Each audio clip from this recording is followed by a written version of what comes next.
In the 15 essays collected in I Feel Bad About My Neck and Other Thoughts on Being a Woman, 2006, American author and filmmaker Nora Ephron examines a wide range of themes through her singular perspective as a woman of a certain age in 21st century America.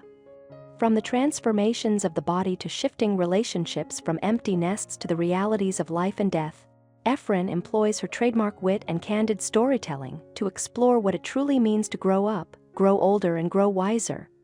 In the title essay, Ephron turns her attention to the issue of aging necks, her own and those of other women. The neck, she observes, is a stubborn indicator of age, no matter how much makeup one applies, how many cosmetic procedures one undergoes, or how inventive one is with hair.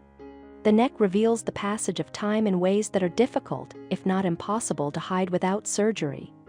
Ephron notices that even women who are neither vain nor secretive about their age go to subtle lengths to divert attention from their necks.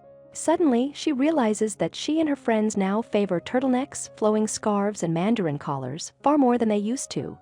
She also expresses indignation at books that glorify aging. What are those authors thinking, she wonders? Don't they have necks? In the essay I Hate My Purse, Ephron takes on one of the most essential yet exasperating items in a woman's wardrobe, the purse.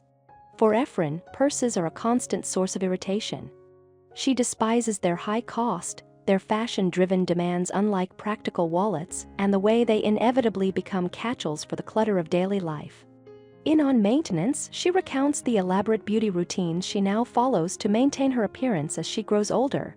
Then, on a Manhattan street one day, she sees a homeless woman about her age and is struck by the realization some 8 hours a week of missed grooming and she could look just like her.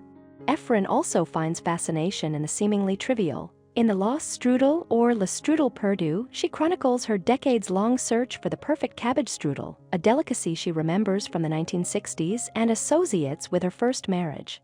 Its continued elusiveness reminds her perhaps that life often robs us of small pleasures. Not all the essays in I Feel Bad About My Neck are comedic, though each bears Ephron's distinctive perspective and dry humor.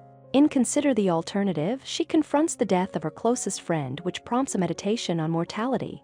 Looking back on life with death drawing nearer, she encourages young women to be gentler with themselves, particularly regarding self-image. Her advice is characteristically bold and humorous. Go put on a bikini, wear it until you're 34, and then keep it on 9 more years just to remind yourself of how fabulous you are. It is easy to overlook just how accomplished Ephron was. Her breezy, approachable style and sharp sense of humor may seem lighthearted, yet her career achievements were extraordinary.